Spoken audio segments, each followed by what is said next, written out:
Before you start feeding, get comfortable. Make sure that you've got a glass of water next to you. If you've got a phone, make sure you've got the phone next to you. It's a really good idea to use a V-shaped pillow. These are really easy to get hold of, not necessarily breastfeeding pillows because they can be sometimes a bit too hard. You need to be comfortable, and this is really, really difficult in the first few days, especially when you've had a cesarean section or if you've got stitches. If you've got stitches, make sure you get help with pain relief.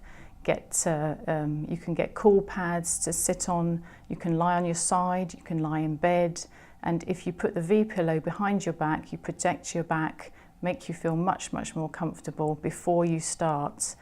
If you're uncomfortable, the baby gets restless and they won't attach properly, and it's really difficult.